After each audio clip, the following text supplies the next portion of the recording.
Olá, gente! Olha que maravilha que você está aí. Eu estou aqui.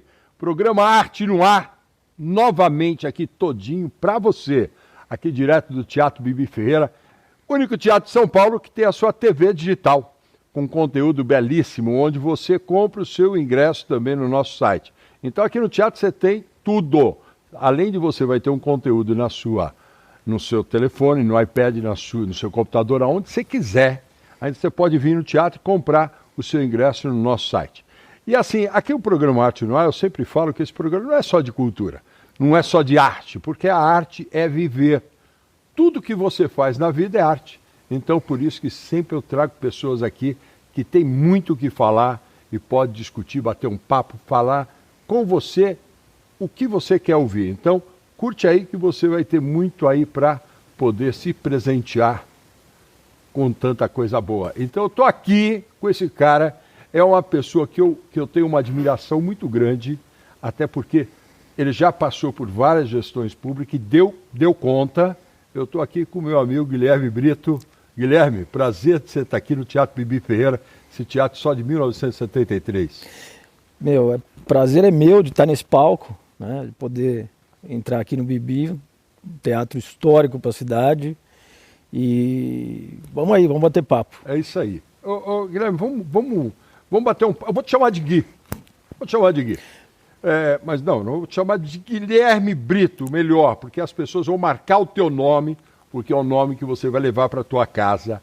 Para todo o tempo aí de São Paulo, você vai ter Guilherme Brito aí para você. Guilherme, me conta um pouquinho da tua trajetória como gestor, como administrador. Me conta para mim. Bom, meu primeiro emprego na vida foi no governo Fernando Henrique. Eu tranquei a faculdade, fui convidado para ir para lá, para Brasília ajudar, e não tive dúvida, fui e fiquei lá até o final do governo Fernando Henrique, 2002. Tá. Em 2003 voltei para São Paulo, voltei para a faculdade e ingressei no governo que na época era o do Geraldo Alckmin. Fiquei 6, 7 meses na Secretaria de Educação, briguei com o secretário, e por questões... Eu nem vou falar qual é o nome do secretário, deixa quieto. Briguei com o secretário. Você vai descobrir um dia. E nisso, no dia em que eu saí da secretaria, eu fui num evento à noite e fui convidado naquela mesma noite para ir para a Secretaria da Cultura do Estado. Então... Qual era o nosso secretário? Era a Cláudia Costin e o adjunto era o Edmur Mesquita. Edmur. Saudoso Edmur Mesquita. Um grande amigo, que se tornou grande amigo. E fui para lá, fiquei como assessor parlamentar no começo. Uhum. Depois assumi uma coordenação dentro do projeto de fábricas de cultura. Tá. A gente tinha acabado de assinar com o BID, né, o financiamento para a construção das fábricas. E eu fui da primeira equipe ali de 6 pessoas que o BID aprovou, e eles são muito criteriosos para aprovar a contratação dessas pessoas, e fiquei lá nessa coordenação até o final da gestão da Cláudia. Tá. Né? No final da gestão da Cláudia, a Fábricas de Cultura foi para uma outra área do governo tocar. Uhum. Que era uma outra fase, era uma fase de construção, de projetos e tal. E aí eu assumi a diretoria de Ações e Ciências Humanas, Artes e Ciências Humanas, o DASH, na época. Né? E fiquei no DASH até janeiro de 2007. Então quer dizer que nesse teu tempo aí de jovem, né, aquela coisa de faculdade... Você abriu mão da faculdade para ir para Brasília, que assim fica aí meu depoimento dizendo que Fernando Henrique, para mim, foi um dos melhores presidentes que nós tivemos nesse país. De verdade, uma dinâmica, inteligência, controle emocional, em todos os sentidos. Não é puxar saco não, mas eu tenho uma admiração muito grande pelo Fernando Henrique, que realmente fez uma gestão, para mim, o que você pensa dele, o problema é seu. Tá? Mas assim, você foi então dividir em Brasília, levar um pouco do seu profissionalismo? Na verdade era o meu primeiro emprego, eu fui para aprender. Uhum. Né? Eu sabia que quando eu voltasse a faculdade ia estar lá, eu ia continuar, mas eu não podia perder essa oportunidade. né? E que oportunidade, né? Uma grande escola, na verdade, né? Foi, aprendi muita coisa, trabalhei com Andréa Matarazzo, com Paulo Renato, o ministro da Educação. Você só falou chavões até agora, né? Só gente grande. Só gente grande, né? Só gente grande. E assim, perder você no serviço público, em gestão pública, seria um tiro na cabeça, né? Porque você é um cara que realmente, assim, pelo pouco da tua história, eu percebo que realmente você ficou dentro da máquina todo esse tempo e sabendo exatamente onde estão os erros, onde estão os acertos. Exato. Isso que é legal, né?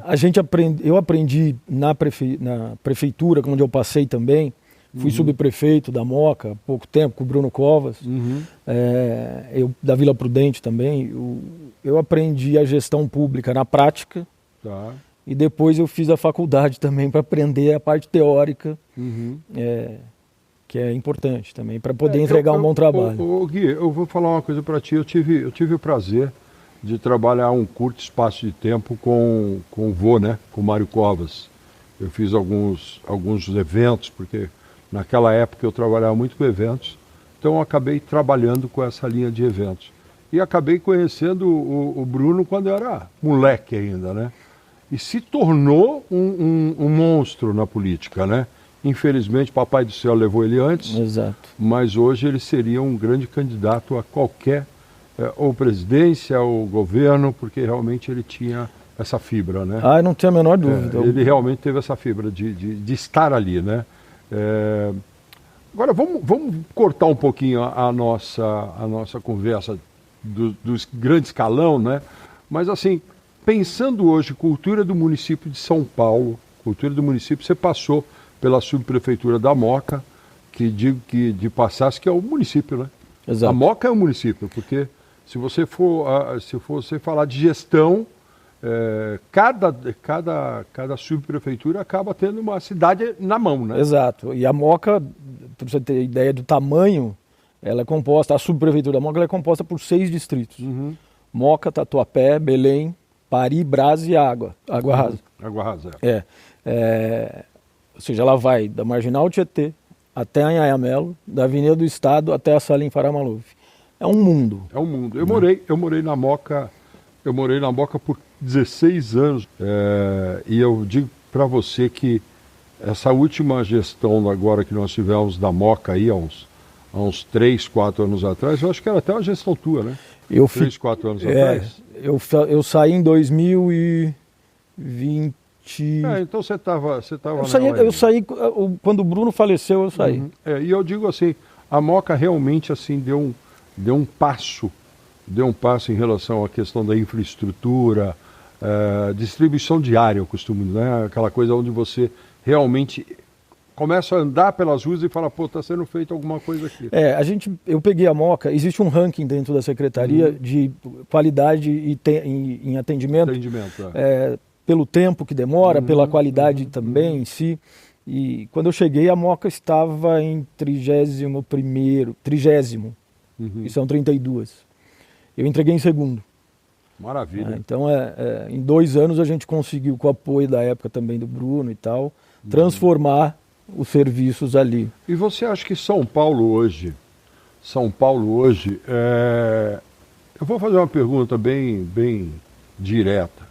O que é São Paulo, o que é a capital de São Paulo hoje? O que é esse município, essa cidade, São Paulo para você hoje? A São Paulo é uma cidade global, né? A gente tem cultura, poderia estar melhor. Sim. Bem melhor. Nós vamos chegar lá. Bem melhor. A gente tem serviços, a gente tem modelos de coisas que servem de exemplo para o mundo. Cidade que, obviamente, não dorme. Para mim, São Paulo é a ponta da flecha do país, assim, sabe? Para onde São Paulo aponta... A maior arrecadação é assim, eu costumo falar que os urubus, né, da política, eu costumo que é os urubus da política, né, aqueles grandões, né? Eles querem São Paulo porque os caras querem sangrar a cidade, essa é a cidade para ser sangrada. E São Paulo norteia o país, né? Da vertente de trabalho. Exato. Né? As coisas que acontecem aqui acabam se tornando cases para o resto do país e até para fora do Brasil. Me fala uma coisa assim, em relação ao crescimento do município, você viu um crescimento nesses últimos 4 anos? Você chegou a ver um crescimento, você como gestor público, né? Você chegou a ver que a cidade ela deu uma crescida agora nesses últimos 4 anos de vida, em relação vamos falar primeiro da questão saneamento básico. Hoje houve um crescimento, houve um acolhimento dessa vazão de sujeira que tem pelo nosso ar. Isso eu posso até dizer com mais conhecimento, porque quem coordenou na época do Bruno e tal, a relação entre Prefeitura e Sabesp, do Governo do Estado, foi um colega nosso, um amigo pessoal. Evoluiu, na época do Bruno evoluiu muito. O número de lares sem o esgoto recolhido né, diminuiu em 80%. Isso é um bom número. É um bom número. O que ficou claro com a melhora que teve no Rio Pinheiros. Sim, porque sim. cada coisa que chega num córrego, que chega no córrego, que chega lá. Nós temos agora um processo que está acontecendo agora no Rio Pinheiros. Está acontecendo um processo agora ali na cabeceira ali mesmo, na questão da questão de despoluir o rio, né? Exato. E através da despoluição, eles estão se utilizando do resíduo que sai e transformando ele em adubo. Você já viu alguma coisa sobre isso? Sim, e eles usam nas margens do rio até para aumentar a capacidade de vegetação. E em outros locais da cidade. Eles distribuem isso. Eu acho que é um projeto que deveria se estender por todos os canais aí que nós temos aí no município de São Paulo. Nós temos aí o Rio Tietê, nós temos aí o Pinheiros, Tamanduateí que está morto debaixo de...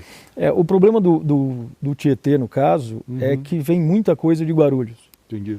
Né? E Guarulhos, até um tempo atrás, não tinha um serviço adequado de... E eles descarregavam... Eles não, por exemplo, a Sabesp, ela é contratada pelo município, e eles não faziam isso, por questões políticas até. Tá.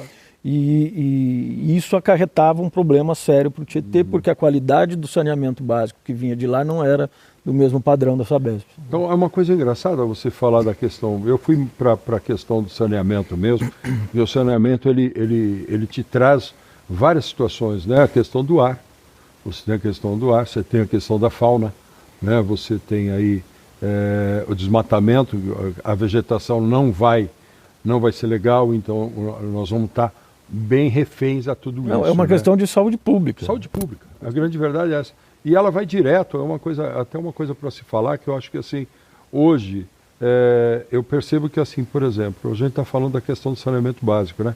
Você percebe que nas escolas, por exemplo, nas escolas municipais, eles não levam isso para as crianças, eles não levam para esse município que ele está crescendo, ele vai crescer nessa cidade.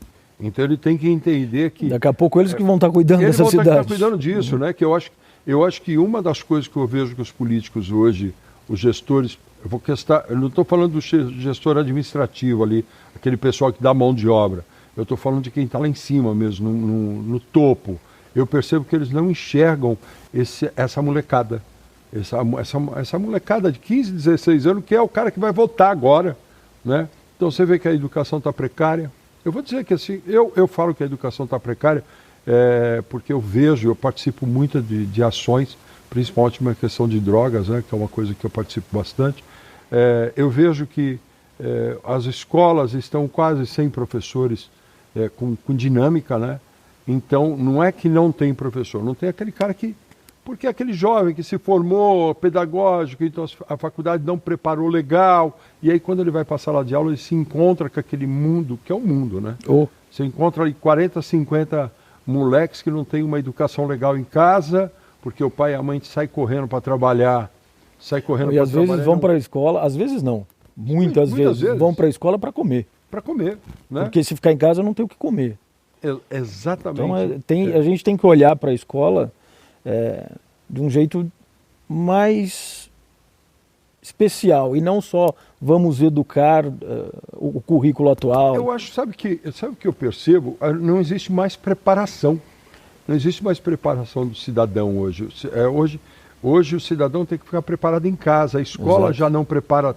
Eu tenho 60 anos, eu venho de uma linguagem educacional lá atrás, que a professora puxava a orelha, velho. Exato. Você tinha que falar bom dia, por favor, obrigado, dá licença, não existe mais. Eles ajudavam a educar e formar a pessoa e tal. Hoje, na verdade, você puxar a orelha do cara, você vai preso, né? Hoje não pode. Você vai preso, né? Hoje você puxar a orelha do cara, você vai preso. Não pode. Guilherme, me fala uma coisa. Você voltaria para uma administração hoje como a subprefeitura da Moca?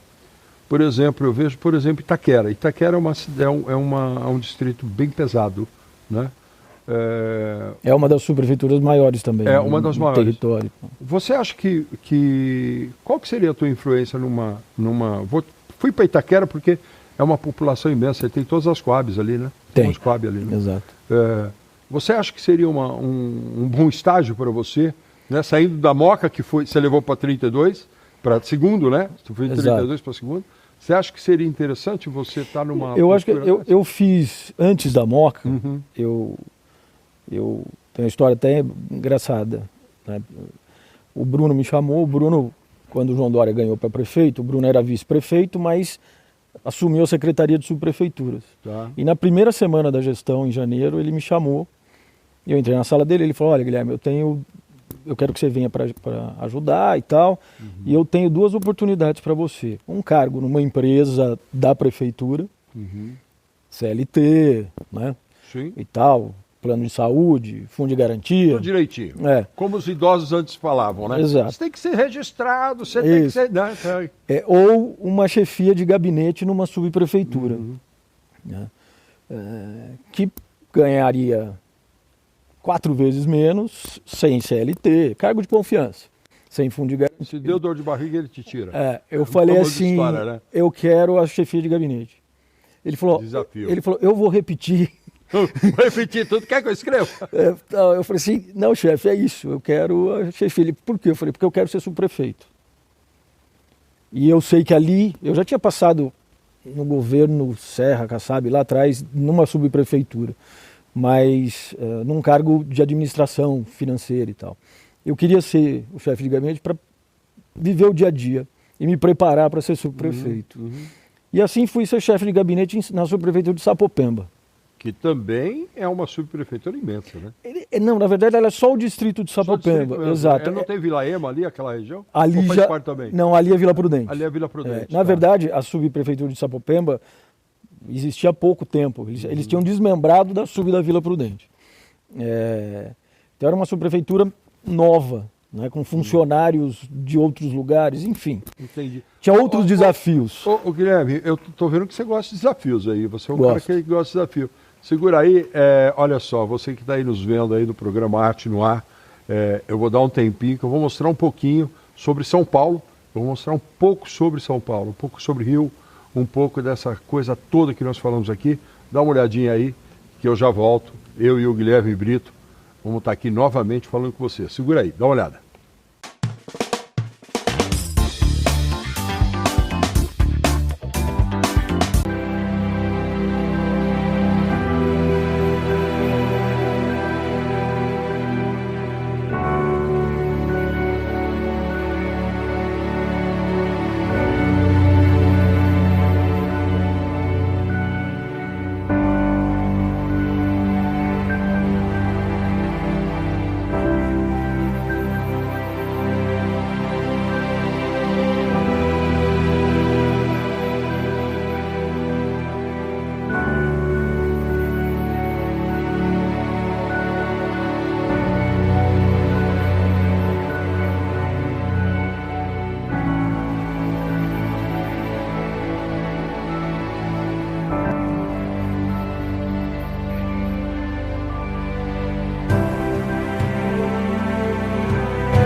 Olha só, olha que maravilha. São Paulo é isso, gente. São Paulo precisa de gestores exatamente assim, gestores que têm qualidade. Pelo que nós estamos vendo aqui, você já ouviu um pouco, tenho certeza que você parou para ficar ouvindo um pouco, você percebeu que o Guilherme não é aquele carinha que veio só para ficar em cima do muro, olhando pela janela e entendendo o trânsito de São Paulo, contando os carros, né? Não é isso não. Então assim, o Guilherme realmente, eu tiro o chapéu agora para você, viu? Conhecendo tudo de você, agora eu vou para a parte pior agora. Vamos lá. Você já falou um pouquinho dessa coisa, eu queria entender mesmo essa coisa. Eu fui lá no saneamento básico, gente, porque quando você fala com o gestor público, você pergunta para ele sobre saneamento básico, ele não sabe nem o que é um rio. Ele não fala nem o que é um córrego, ele não consegue entender. Então eu vim aqui, eu acabei me ferrando, porque o cara sabia o que estava falando.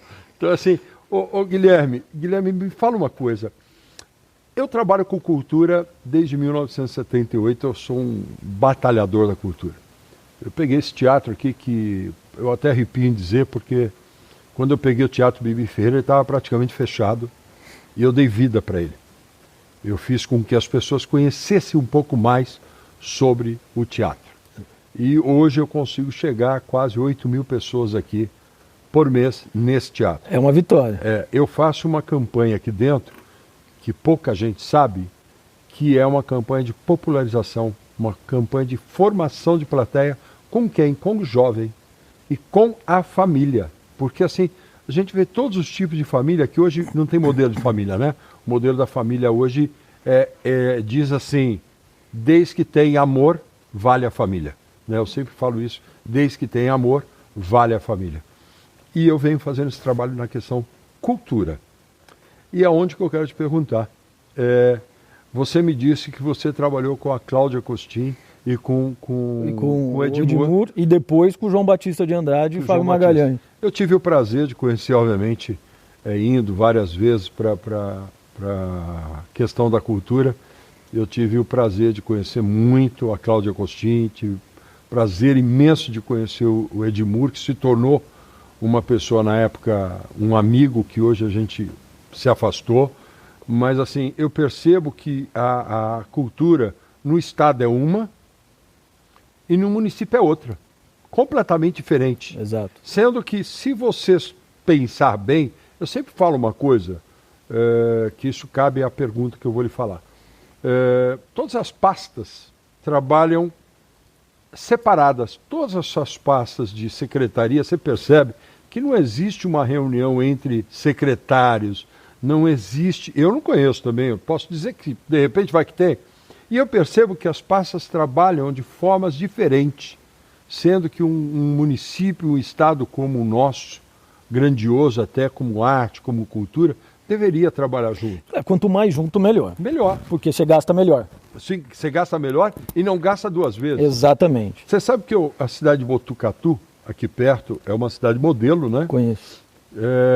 E as pastas, muitos municípios, eu já viajei quase, nós temos 545 municípios no estado, eu já viajei 445 com o teatro, fazendo intervenções culturais no estado de São Paulo. Como que você enxerga, trazendo esse princípio, teatro, intervenções culturais, música, artesanato, desenvolvimento do jovem, inclusão, tudo através da cultura?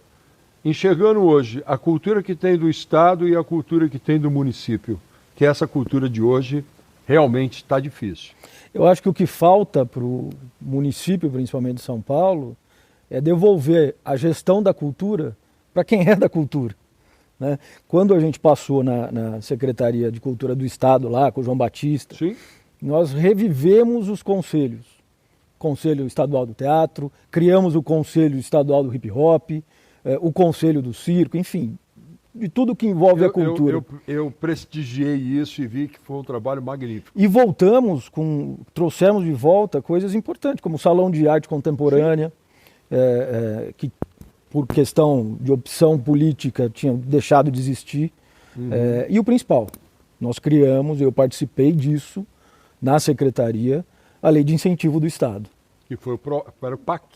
E aí depois PAC, virou PROAC. Virou PROAC porque tinha o programa de aceleração de crescimento do governo federal, exato. Do governo federal. Do governo federal, exato. Do governo federal. E mudou. O que eu acho que precisa? No município, principalmente.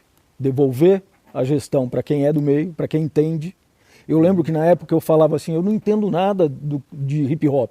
Vocês têm que me dizer o que é necessário. Né? A ferramenta quem dá tem que dar. Eu faço acontecer, exato, eu vou fazer acontecer. E um fortalecimento e principalmente respeito às leis de incentivo.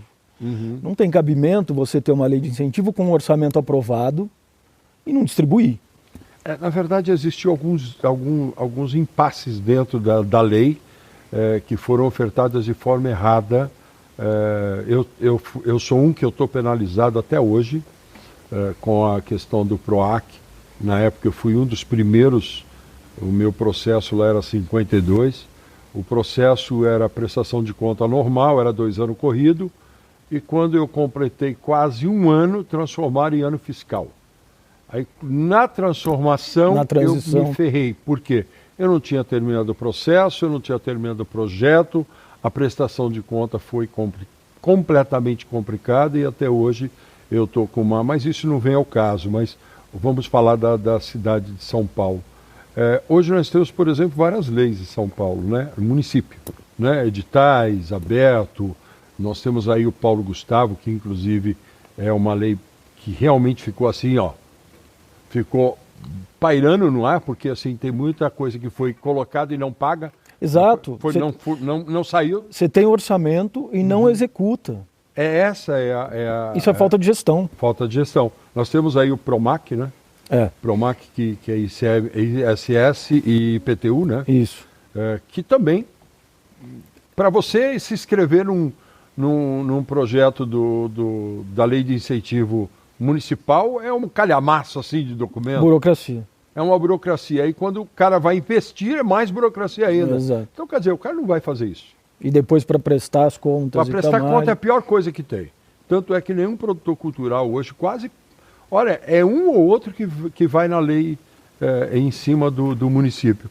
A questão de estruturação dos editais também, os chamamentos, eu acho muito complexo, tudo muito complexo. Você tem que tentar facilitar a vida de quem vai usufruir dessas leis e desses sistemas que existem dentro da secretaria. Porque senão não adianta. Se for para criar dificuldade... Não, é melhor não criar. Melhor não fazer. Na verdade, tem coisa boa. Por exemplo, foi feito um portal aí que eu achei legal pra caramba o portal. Foi bacana. Mas assim, não tem continuidade, não tem adesão. Uma coisa que eu acho que tem que ser feita é retomar a virada cultural também como era antes. Mas de outra forma. De outra forma, como era antes. Virada cultural musical não tem como. Não, você tem que ter tudo. Você sabe que a virada cultural, quando surgiu a virada cultural, nós estávamos, eu posso dizer porque eu estava lá. Quando surgiu a questão da virada cultural, surgiu um encontro de cabeças pensantes. Exato. Surgiu a virada cultural, onde ela trazia um encontro de profissionais, de artistas, de bairro a bairro, exato, fazendo uma circulação de arte num todo. E aí se tornou aquele foco central, com muita violência, com muita coisa absurda. Então acho que isso que é importante numa gestão. Exato. A gente não pode também se comprometer com um erro. Não dá para fazer. A gente vai aprendendo. Exatamente. Mas, a meu ver, do jeito que foi feito, que tem sido feito, a gente tem que voltar um passo atrás. Só música não é uma virada cultural. Não, só música não é virada. E outra, vou dar um puxão de orelha na galera da cultura. Não pode esquecer o centro também. Eu acho que assim, uma coisa que eu vi na virada cultural é assim, primeiro, eu trago lá, não tenho nada a ver com um artista grande, eu não sou contra, mas a virada cultural municipal, no meu ver, ele deveria ser utilizado os artistas da cidade. Então, começar por aí, né? Você pega aqui, por exemplo, você pega o samba. Pô, você vai aí para Itaquera, por exemplo, você vai ali para a região ali da cidade de Tiradentes. Pô, você pega umas bandas, você pega uns grupos de samba absurdamente bons. Aí você pega o cara do rock aqui da Pompeia, aqui onde surgiu o rock, né? Você vai pegando esses artistas e gerando negócio com o próprio município. Exato. Aí o cara traz o cara lá da Bahia, o cara lá do Sul, e não dá espaço para o cara daqui. Por exemplo, vou dar um exemplo isso é para você mesmo aí que está aí. Na virada cultural, nós não tivemos um convite aqui no teatro, nós não tivemos nenhum gestor, ninguém da cultura do município, falando assim, olha, nós vamos fazer a virada cultural, nós queríamos comprar 200 ingressos teu para distribuir gratuitamente. Então nós fomos concorrentes da virada cultural gratuita. Exato. Então quer dizer, cadê o fomento? Cadê a ação cultural? Mas sabe por que isso acontece? Porque quem está fazendo a gestão da cultura não é da cultura. Tá aí. Então você está longe do meio. Tem que buscar isso aí. Você que está nos vendo, é importante dizer isso. Eu acho que, sabe o que eu acho legal? Por exemplo, eu sempre pensei dessa forma. Secretário de Cultura, o cara tem que entender de cultura. Secretário de Educação, o cara tem que ser um pedagogo, o cara tem que ser um administrador nessa área. Na Secretaria de Saúde, o cara tem que ser um médico, o cara tem que... Então, é isso que eu acho que funciona numa máquina. E principalmente ouvir o meio. Saber o que está acontecendo. O que está acontecendo no meio. Entendi. Quem são hoje as cabeças pensantes do teatro no município? Quem são hoje as cabeças pensantes da música no município? E trazer isso para dentro da secretaria e não ficar tomando decisão e escolhendo esse ou aquele caminho sem ouvir o outro lado. Isso não existe, que na verdade não devia ser o outro lado, devia ser o lado. O lado, né? Ô Guilherme, eu vou dar um pause agora, eu vou mostrar um pouquinho da cultura de São Paulo. Eu vou mostrar, nós vamos falando de cultura, eu vou mostrar um pouquinho dos teatros de São Paulo. Eu vou mostrar o que é o teatro em São Paulo, tá bom? Agora, curte aí um pouquinho.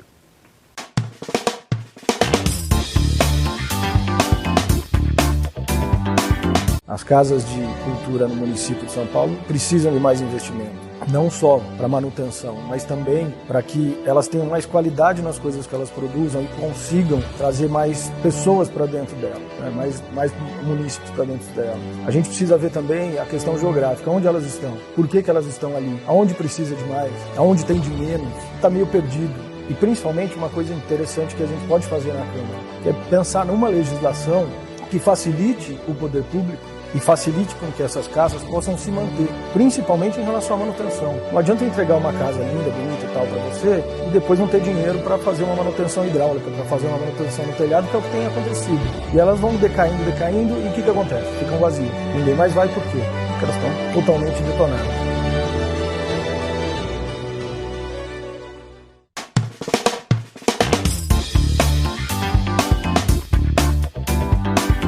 Voltou, gostou aí? Conheceu um pouquinho da nossa cultura? Então é isso. Fique em São Paulo, tem muita coisa legal, principalmente na área de teatro, você tem muita coisa. Programa Arte no Ar é tudo para você. Ô Guilherme, eu tô com o Guilherme de novo aqui, agora eu vou dar uma sangrada nele. Agora eu vou falar realmente. Guilherme, me disseram, aqui o passarinho está me dizendo, que você sai agora para vereador de São Paulo. É o próximo desafio. Né? Esse cara gosta de desafio. Você tá doido? Você tá doido ou não? Eu acho que tá na hora. Eu fiquei os últimos 20 e poucos anos dentro da gestão pública. Tá na hora de ir para o outro lado, para poder cobrar a gestão pública. Que legal. De como as coisas têm que ser feitas. Guilherme, eu vou agora para te sacanear de verdade, porque eu gosto disso. Olha lá. Aqui eu gosto. Então agora é o seguinte, você não vai falar mais comigo. Você vai falar com a câmera, porque tudo que você falar vai estar gravado ali, que eu quero ouvir muito bem. O que é para você ser vereador? Ser vereador de São Paulo, maior cidade do país, primeiro uma responsabilidade, né? E também será um desafio, né? Mas principalmente é poder ter uma oportunidade de melhorar a vida das pessoas da cidade, de contribuir e melhorar a cidade de São Paulo. Guilherme, eu posso dizer uma coisa para ti. Eu sei que ser vereador não é fácil, até porque são várias cabeças ali para você... 55. 55. Então, assim, muitas vezes o cara fala, o vereador não fez nada. Não é isso, gente. É que assim, para passar algum projeto, para passar alguma coisa, tem que ter uma votação. Então o cara tem que saber bater nas costas, entender, fazer aquele grupo de vereadores que têm o mesmo pensamento do crescimento, mas é crescimento da cidade, desenvolvimento da cidade, não é próprio. Isso é foda, né? É difícil, muita negociação política, mas qual a vantagem? Eu estive do outro lado, na gestão. Eu sei montar coisas, projetos e etc., de um jeito que vai encaixar mais fácil para a gestão. Você sabe como anda a máquina. Exato. 20 anos no meio dela, eu sei exatamente que botões apertar para as coisas acontecerem. E como vereador, qual vai ser a tua maior bandeira? A cultura. Você vai trabalhar em cima da cultura. Eu não vejo ninguém defendendo isso. E de um tempo para cá já. E isso é necessário, a gente precisa, o meio precisa. A gente precisa devolver, e eu como vereador vou poder fazer isso, devolver a gestão da cultura para quem é da cultura. Para quem é da cultura. Você sabe que uma das coisas que eu sempre fui apaixonado foi na parte cultural. E outra parte que eu sempre fui apaixonado foi a educação. E na minha cabeça, eu sempre achei que a cultura e a educação tinham que trabalhar juntos. É claro. Eles tinham que ter ali de lado a lado. Você acha que a pasta da cultura, hoje municipal, ela consegue falar com a pasta de educação de igual para igual? Você como vereador, como candidato, como você enxerga isso? De jeito nenhum. Hoje a educação, para quem é de dentro da gestão, tem muito mais importância do que a cultura, na gestão pública. Na gestão pública... Como um todo. Como um todo. E a gente precisa equilibrar isso. O projeto que a gente defende é a escola de tempo integral. Uhum. Na escola de tempo integral, no contraturno, tem que ter cultura. Tem que ter cultura. E para levar a cultura, tem que falar com a Secretaria da Cultura. Tem que fazer a Secretaria da Cultura ter o mesmo peso. Ter o entendimento dos dois lados. O mesmo peso. Você sabe que eu sou da época que nós fazíamos teatro nas escolas. Tinha a professora de arte, mas tinha o educador de arte cênica, que era aquele professor de teatro mesmo. E era prazeroso. Às vezes eu lembro quando moleque, o pátio inteiro, eu estudei numa escola chamada 8 de Maio, que é na cidade de Eir Carvalho. Ali naquela região da Águia de Aia, Alto Alvim, Campanella, naquela região. E na aula que tinha aquela professora Mirtes, que era uma professora maravilhosa, eu lembro como um moleque, ela dava livros e livros para a gente interpretar, de a gente estudar, de a gente fazer a roda de amigos ali, para estudar mesmo, para entender o que nós estávamos falando. Você acha que existe alguma possibilidade de o teatro novamente voltar para as escolas? Pode ter certeza que é uma bandeira que eu vou defender. Eu no meu colégio, no último ano do colégio, eu fui Fernando Pessoa no final do curso, que a gente era obrigado, né, obrigado com prazer, né? A gente tinha que entregar uma peça de teatro e a turma toda dividia em grupos e tal. E eu fui bem mal, mas fui Fernando Pessoa. Mas pelo menos por um dia. Você era um bom produtor, mas não um bom ator. Não, ator não dá.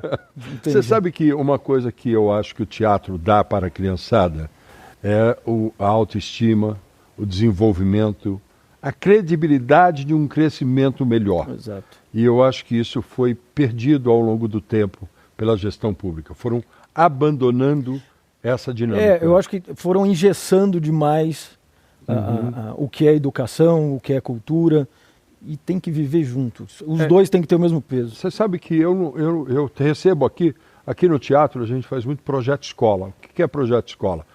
Eles trazem os alunos para cá e nós encenamos uma apresentação. E uma coisa legal, eu vejo que as crianças, quando elas saem daqui, elas saem com os olhos brilhando. E muitos me perguntam, poxa, será que eu posso fazer um dia teatro? Imagina se você tivesse isso num contraturno da escola.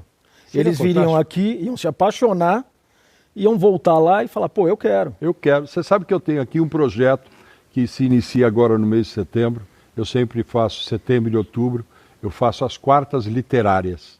Eu abro espaço gratuito para leitura, a gente faz um grupo de pessoas aqui que vem para cá para ler.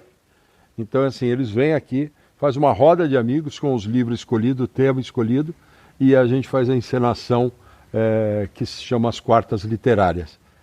Eu acho que hoje enxergando você como vereador, eu percebo que assim, será que a gente consegue ter esse apoio de um vereador? Fala assim, será que esse vereador, ele pode nos apoiar à leitura, a essa dinâmica novamente da leitura? Claro, leitura e o resto todo, o que envolve a cultura. A leitura, principalmente no papel, está acabando. Está acabando.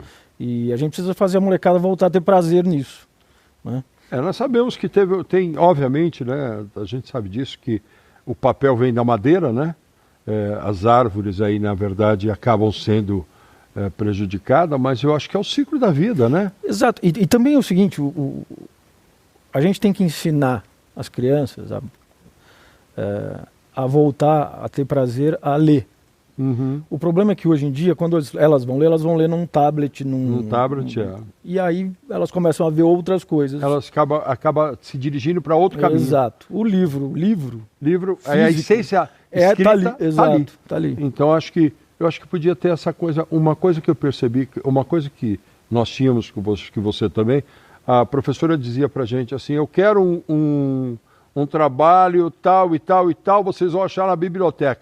Então, quando você percebia, você tinha 30, 40 alunos, tudo dentro da biblioteca, lendo. Incentivar a leitura dentro da biblioteca, fazer com que essas bibliotecas móveis, são aquelas bibliotecas que vão, né? Eram aqueles ônibus que tinha antigamente, aquelas bibliotecas que andavam pela cidade, que era uma coisa que incentivava legal, que morreu, né? Isso não existe mais. É uma boa bandeira para a gente levantar. E também aparelhar melhor as bibliotecas físicas que existem do todas município. elas. Você tem ali a Martins Pena, que é ali a Biblioteca da Penha, você tem aquela biblioteca ali na Vila Formosa, que eu não lembro o nome dela, é o nome de um também. Aí você tem a Municipal do Tatuapé. A única mais frequentada é aqui, aquela da Praça... Praça Roosevelt não. Praça Ramos. Exato. Que é ali perto eu não sei o nome daquela praça ali. Que tem ali uma, eu visitei, porque eu trabalhei ali, a biblioteca, tem uma biblioteca ali na Saúde. Uhum. Tem uma na Saúde. Exato. Também. Eu acho tem que biblioteca na Vila Prudente, enfim, né? Tem. E o que precisa ser feito? Mais profissionais, profissionais mais valorizados, para que eles possam trazer a população do entorno e as crianças do entorno para dentro da biblioteca. Você sabe, Guilherme... Tem uma biblioteca do lado da subprefeitura da Moca. Que ela nem é usada, né? Ela mas é que ela precisa de uma reforma. Uma coisa que eu percebo ali na questão da Moca, até desculpa aí o padre Júlio Lancelotti eu falar um negócio desse, mas eu percebo que hoje, com essa ida das casas albergues para a Moca, deu uma prejudicada muito grande. Na verdade, a Moca teve, acho que tem um na Água Rasa. Você tem um na Água Rasa que foi fechado agora, por conta de violência. Exato. Teve uma violência dentro do espaço. Exato. E aí... Tem um na Moca Baixa. Moca Baixa tem um também. Tem. Mas sabe uma coisa que eu percebo? Eu acho que você, como vereador, acho que isso é uma bandeira que você poderia levar. Eu percebo que nos albergues nós temos todos os tipos de pessoas, né? Claro. Né? Nós temos aquele cara que ele não tem dinheiro, mas ele corre, ele trabalha o dia inteiro como pedreiro, como isso, como aquilo, não importa a profissão, mas ele vai no horário para ele poder ter a caminha dele, o banho dele. A comida. E existe aquele cara que ele vai para lá para bagunçar. Também. Né? Então, eu acho que o setor social precisava de um ajuste. Também acho. O que você acha disso? Eu concordo plenamente. E eu acho que a gente também tem que ocupar esse pessoal que não tem trabalho, isso que eu queria que ouvir. não tem trabalho com coisas legais. Por que não uma oficina cultural? Sim. Para que eles possam aprender algo e de repente virar isso uma profissão.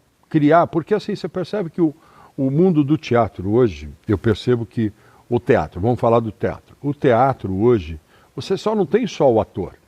Você tem o técnico, você tem o produtor, você tem pelo menos umas 15 pessoas, 20 pessoas, profissões diferentes dentro de uma peça de teatro. Exato. Né? Então, assim, hoje, por exemplo, não tem mais técnico em São Paulo.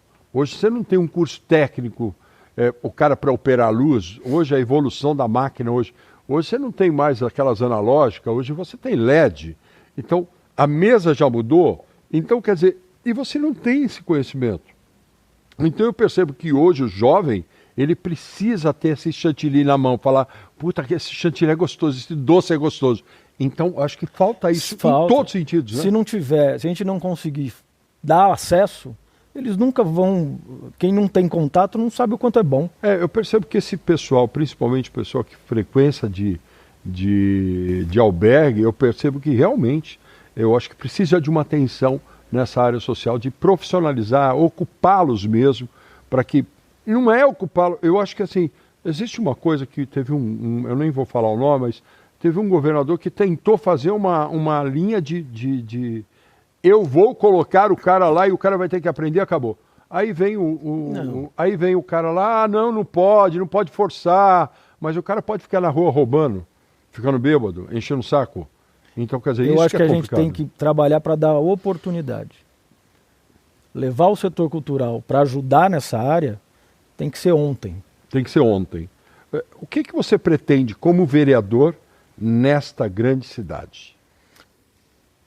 Primeiro, trazer, na parte cultural, trazer a cultura, a gestão da cultura para quem é da cultura. Né? Trazer de volta o meio para dentro da secretaria. E como vereador, a gente tem força para fazer isso e cobrar a gestão pública nesse sentido.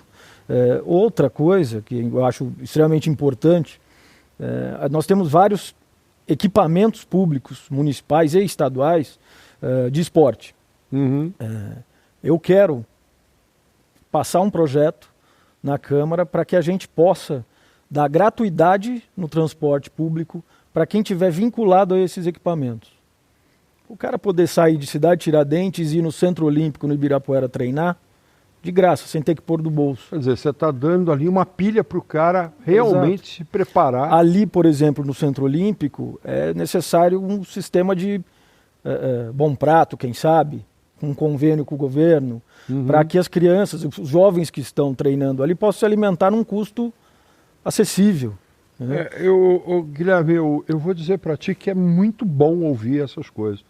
Queria eu que todos os vereadores que estão aí pleiteando uma cadeira pensassem como o Guilherme. De verdade. São ideias novas, mas que não é difícil de fazer. Dá para fazer. E o pior que é isso mesmo, dá para fazer. É isso. Né? Às vezes a pessoa olha e fala assim, mas não dá para fazer, principalmente, desculpa eu falar, mas assim, o cara senta lá e fala assim, não dá para fazer. E eu estou ouvindo de você que dá para fazer. Pra você ter uma ideia. Eu lembrei agora, a gente estava falando de morador em Albergue, situação de rua. Social, setor social. Quando eu era subprefeito da Moca, a primeira missão que o Bruno me deu foi que a gente ajudasse as famílias que viviam naquela favela na Radial, favela do Cimento. Tá. Cimento forte. E você passava ali na Viaduto Bresser, né, com a Alcântara Machado e... Eu vou te dar um adendo em cima disso. Quando começou o primeiro barraco, que era uma tenda branca com umas madeiras, eu levava meu filho na AMB, ali na AMB Morumbi, que era a faculdade. Quando tinha um amigo meu que trabalhava na subprefeitura, o Jorge, eu virei para ele e fiz assim, ô Jorge, surgiu um barraco ali debaixo do viaduto ali, velho, ali vai virar uma favela. Em uma semana, eu acho que tinha 50 barracos. Virou. Se eu não me engano, eram 86 famílias na época. Nós acolhemos todas por aluguel social. Que isso eu posso dizer que eu vi, eu presenciei. E retiramos, eu fiquei 3 dias fazendo as mudanças, né? E retiramos praticamente todo mundo. E na noite do sábado, antes do domingo, que a gente ia realmente derrubar tudo, porque já estava tudo vazio, puseram fogo. Colocaram fogo, eu lembro disso. Eu lembro que eu cheguei lá 9 e pouco da noite, saí às 7 da noite do dia seguinte, até tá tudo limpo, né? E porque com fogo a sujeira... Foi maior. Foi. E hoje, logo depois de 6 meses do ocorrido, a gente entregou uma praça. E diga-se de passagem, uma senhora praça. Tá linda. Uma senhora praça. Era linda. E tá com a manutenção em dia, viu? Passo todo dia lá, viu? E ali é um lugar simbólico, né? Que mostra que dá para fazer as coisas. Sim. Impossível, não é. Eu acho que você podia usar na tua campanha essas ideias, esse trabalho que você fez na sua gestão como subprefeito. Eu acho que eu posso garantir para você que seu voto não vai ser perdido, pelo que o pouco que eu estou conhecendo aqui o Guilherme Brito, eu posso dizer a você que se quem nos ouviu entender um pouquinho do que você proporcionou a eles de conhecimento, porque assim é diferente, desculpe meus amigos artistas, que é aquele cara que se veste de qualquer coisa e vai para a rua. Cara, eu acho que, primeiro que eu sou a favor de quem vai fazer política, devia que fazer um curso de ciências políticas. Devia entender um pouquinho sobre gestão, sobre administração. Gestão pública. Gestão pública. E assim, você não está lidando com o seu dinheiro, você está lidando com o dinheiro público. Dos outros. O que você acha disso? Eu concordo plenamente. Tanto que eu fui fazer a faculdade de gestão pública, sou formado hoje e estou apto para fazer esse trabalho. Uma coisa vocês podem ter certeza, está gravado aqui, todas as coisas, as bandeiras que eu levanto, que eu vou levantar, e nós vamos estar juntos o ano que vem. Eu não tenho gabinete, porque é minha primeira eleição, minha primeira vez como candidato, e eu vou formar meu gabinete com pessoas de cada meio setor que tenham a ver com essas bandeiras que eu levanto. Guilherme, é um prazer imenso poder te receber nesse palco do Teatro Bibi Ferreira, ter esse conhecimento da sua pessoa, Guilherme Obrigado. Brito. Prazer foi meu. Saber que realmente você tem ideias que são favoráveis ao nosso município. E uma última coisa que eu vou lhe falar. Há muito tempo atrás eu fiz uma campanha para minha pessoa sair como deputado federal. Eu lembro. E eu fui numa comunidade chamada Carrãozinho, que inclusive lá o Paulo, grande abraço ao Paulo, um amigo nosso lá de Carrãozinho. E eu fui andar para conhecer a região. E aí uma senhora me perguntou assim, você vai falar do quê? Você vai fazer o quê pra gente? Tipo, bem grossa mesmo, né? Falei, minha senhora, eu vou falar sobre cultura e sobre educação, que eu acho que é o que nós precisamos. Ela gritou de alto bom tom, devia ter umas 30, 40 pessoas. Ela virou e disse assim, e falar de cultura nada, tem que falar de saúde. Então eu olhei para ela e disse assim, a senhora mora onde? Ela falou assim, eu moro aqui nesse barraco aqui. Eu falei, é mesmo? Aquele lixo que está ali na porta da senhora é meu, sim. Por quê? Eu falei, porque se a senhora tivesse um pouquinho de educação, um pouquinho de cultura, a senhora não ia precisar de saúde. Sabe por quê? Porque aquele lixo não estaria ali para trazer bichos para dentro da tua casa. A senhora podia reciclar aquilo ali que a senhora está jogando fora. Meu amigo, foi a pessoa que mais andou dentro daquela região, daquela comunidade Carrãozinho. Então, acho que essa bandeira é uma bandeira que você precisa realmente se afirmar nela, buscar realmente como uma cultura preventiva. Porque, na verdade, quando se fala de cultura preventiva, a gente está falando de uma cultura direcionada ao crescimento cidadão. Exatamente. Porque você precisa que as pessoas entendam que não é só a saúde que tem que falar. Ao contrário, não adianta fazer hospital se você está levando um monte de gente ruim lá, que o cara não sabe nem falar direito, não tem nem educação para guardar o lixo que ele faz, que ele produz. Então eu acho que são bandeiras que deveriam ser levantadas. Educação e cultura é a base de tudo. Olha, Guilherme, qual o número que nós Eu vamos... não sei se eu posso falar o número. Mas então não fala número, não. Eu prefiro que você faça assim. Qual que é o teu... Meu arroba. O teu arroba. Eu prefiro que você entre lá no meu arroba, é arroba Guilherme Brito SP. Guilherme Brito SP. Entra lá, que lá você vai ter acesso à minha campanha, às nossas bandeiras, acesso à nossa equipe, pode trazer ideias, pode trazer dúvidas, a gente tira. E você pode perguntar também, que ele vai te responder. Pode perguntar.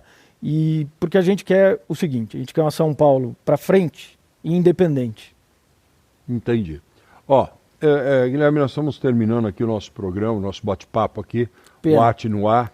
Eu ficaria 10 horas aqui conversando contigo. Eu ficaria 10 horas contigo.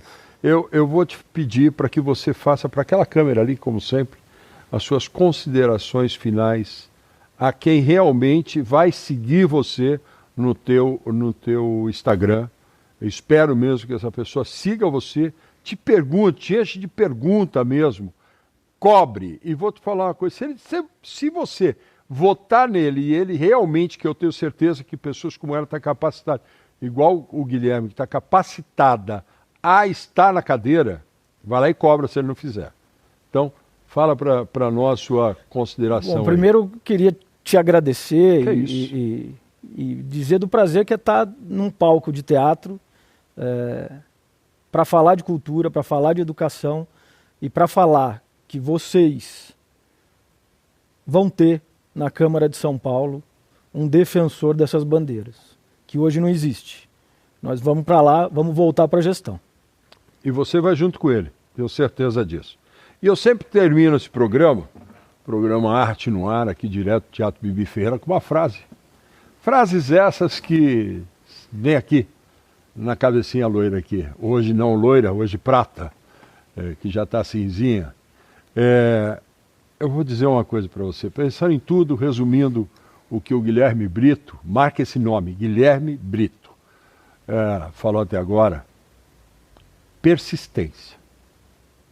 Viver uma vida para frente e criar um mundo melhor é para poucos, mas pode ser para você. Programa Arte no Ar, para você. Vamos para a câmera do meio.